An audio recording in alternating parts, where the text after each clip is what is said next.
Hey everybody, Melon here. Welcome back to another episode of Teardown. Today we are going to be tearing down the FANTECH Helios Pro 2S. Thank you very much to FANTECH, who was kind enough to send this over for review and the teardown as well. Now the Helios Pro 2S is, in my opinion, the most slept on mouse of 2024. This mouse is a really good sleeper mouse with a lot of amazing features and great performance across the board. But one thing that really stood out to me in terms of how good this mouse really is its build quality and repairability. As I talked about in my full review, this unit is the closest to a fully serviceable mouse we've seen since the OP1 AK that I covered a couple weeks ago. So I'm very excited to show you guys the internal build quality of the Helios Pro 2 and how to take apart and service it yourself. Now, as always, before you do any teardown, you will need a couple things. You will need a precision screwdriver set. Having small bits will be very helpful with taking apart a mouse like this. And you also need something to keep track of your screws, like an ice cube tray, or you can use pretty much whatever you want. You'll also need something like a microfiber cloth. You can use this to hold the mouse in place while you do your teardown. But once you have all that together, you are ready to go ahead and tear down the FANTECH Helios Pro 2S. So let's go ahead and get started. All right, now first off, what you're going to have to do is you're going to have to go ahead and remove the stock skates if you haven't already, or just remove whatever ones you put on the bottom. Just make sure you can access these 4-axis screws on the bottom. Once you've removed them and you can access them, we can go ahead and take them out. And then once you have all the base screws out, we can go ahead and take two of your fingers like this and put them on the back corner of the mouse like this. And you can put a little bit of pressure onto the back and you'll see how the back of the mouse will open up like this. You can go ahead and stick a fingernail or a pry bar in there and run this along the side of the mouse just like this. And once you pop off a couple clips, the top shell will pop off just like this. Now, just be careful because there is the cable here. As I talked about in my full review, we do have a tri-pin connector for the side buttons, which is so nice to see. This is very, very easy to remove. All you do is just take your fingers and just go on the side of this connector and just gently wiggle it off, and it pops off extremely easily. Very, very easy to take off. So that is how you take apart the unit of your top shell and your bottom shell. Let's go ahead and put the base shell off to the side for now, and we'll talk about the top shell first. Now, the top shell is going to be a pretty straightforward teardown here, not really too much going on here. First off, we have two screws here and here for the side button PCB. We can go ahead and take those out. And then once you have that out, you can take your finger and just go underneath the side of this connector and just gently pull up, and do the same on this side. Just like that, and the board will come off just in one piece. And here we have those 1 white dot switches I talked about in my full review, and it is a tri-pin connector on both sides of this cable, so this cable is very, very easy to replace. This is a million times better than those ribbon cables we constantly see. Wish more brands would do this. The only other brand that has done this so far has been Endgame Gear, but this is something I love to see here on the FANTECH Helios Pro 2S. And then next up, we can do these side buttons. This is going to be very easy. All you do is just take two of your fingers and push the side buttons into the shell like this, and then you just take your fingernail and pull from this top here, and they'll come out of their little housing just like that. Nice and easy, very easy to remove. We'll put those off to the side. And then the only other thing we can really do here is going to be the main clicks. So there's a screw here and a screw here. We'll go ahead and take those out. Alrighty. And then once that's done, to get the main clicks out, you go ahead and take your fingernail and you want to pull from underneath the click and just kind of pull it off of its stands the best you can. Just like that. They may take a little pressure to pop out because these are very rigid in terms of how they're installed, but with enough pressure, they'll pop off. Same thing on this one, just like that. So there are your main clicks. They came out pretty easily, not too much trouble there. We'll put those off to the side for now. And then here we have the rest of the base shell. I will say this base shell looks eerily similar to another mouse I've covered before, but that's just a theory of who's actually manufacturing this mouse, because I'm pretty sure it's not FANTECH's factory. There may be someone else doing some manufacturing for them, but that's another video for another time. But that's everything for the top shell. We'll go ahead and put this off to the side for now.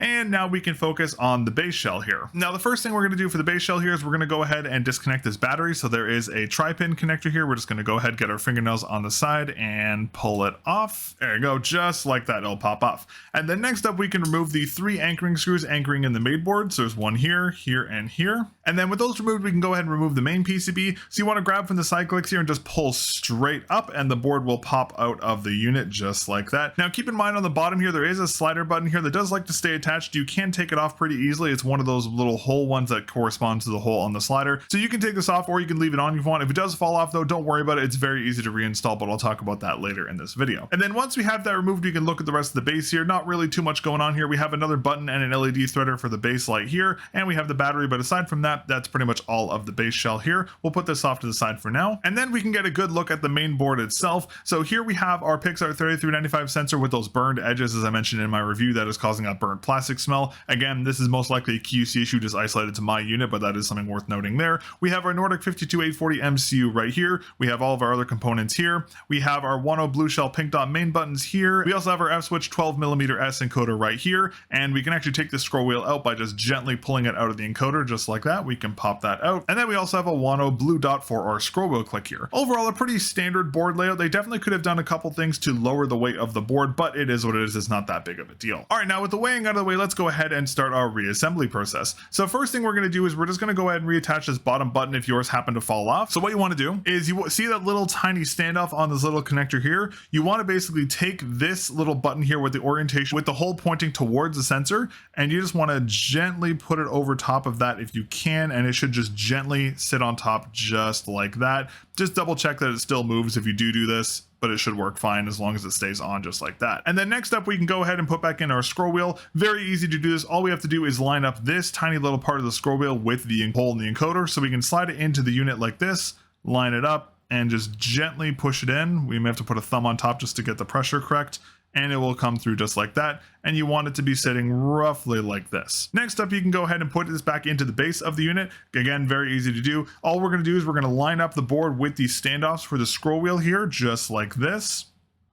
And we're just going to drop it on top. Now, before you click it down, just flip the unit over and make sure that your buttons are actually in the slots. If these buttons are misaligned and you push the board down, you could break these switches, rendering your unit inoperable, so be careful with that. But if you did it correctly, it should sit down right away, and with a little bit of fidgeting, it should go into place just like that. You can tell the board is sitting flat because the plastic here will be flush with the rest of the board, kind of like that. Now that's done, we can go back and put in our 3 anchoring screws for our main board. One important note here though, be sure not to over tighten the screws, because if you over tighten them, you could bow your base out. So make sure not to over tighten them until you feel a little bit of feedback from the screw, and then stop screwing. All right, and then once that's done, we can go ahead and reconnect our battery. Very easy to do so. All we're going to do is just take this tri-pin connector, pop it back into the hole like this, take our fingernails on the side, and clip it down just like that. Now at this point, what I recommend doing is flipping the mouse over, flicking the unit on, and just making sure the status LED comes on. Test the button on the bottom, test your sensor, test your scroll wheel and main clicks. Just make sure everything is functioning before we put the unit back together. If there's anything wrong, just reseed the board or reseed this connector here, and that should fix all your problems. All right, but then you can flick this back off, and that is pretty much everything for the base shell. Not really too much to do here. It is a very, very easy disassembly. We can go ahead and start working on the top shell next. Now the top shell is going to be a little trickier because we do have the main clicks we have to deal with, but I'll show you guys how to do this.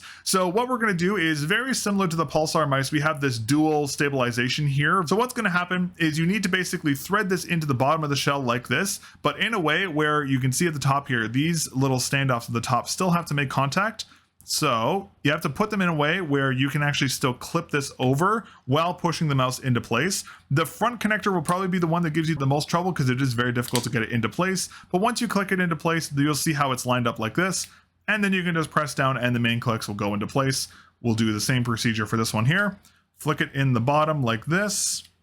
Roughly line up the standoffs up at the top of the shell. We have to push this one back a little bit. Once both of them are lined up, you can push in and push down on the click here, and you are good to go. Now, before we move on, just take a thumb and just press down as hard as you can on these contacts here, just to make sure that these clicks are stabilized properly. And then we can go ahead and put back in our 2 anchoring screws for our main clicks. Now, just like the main board, be very, very careful with these. Do not over tighten these screws. If you over tighten the screws, you will break the stabilization of your main clicks and they won't go down when you press them. If you under tighten them, they'll sit down like this. You want them to have a natural kind of buoyancy just like this. So just be very careful when you're screwing these in. Screw them in until you feel some feedback from the screw. Do not over tighten these screws or you will break your main clicks. And just a quick clarification here, you want to use the tiny ones, not the ones with a larger surface. These are for the side button PCB. You want to use the tiny ones. Again, just another reason to make sure you keep your screws in order. And then once that's done, just double check your main clicks, make sure they still have that natural rebound to them. Again, if they're sitting on the top and you can't do this, you've over tightened them. And if they're all the way down like this and they won't rebound back up, you've under tightened them. But if you followed the instructions perfectly, they should be completely fine.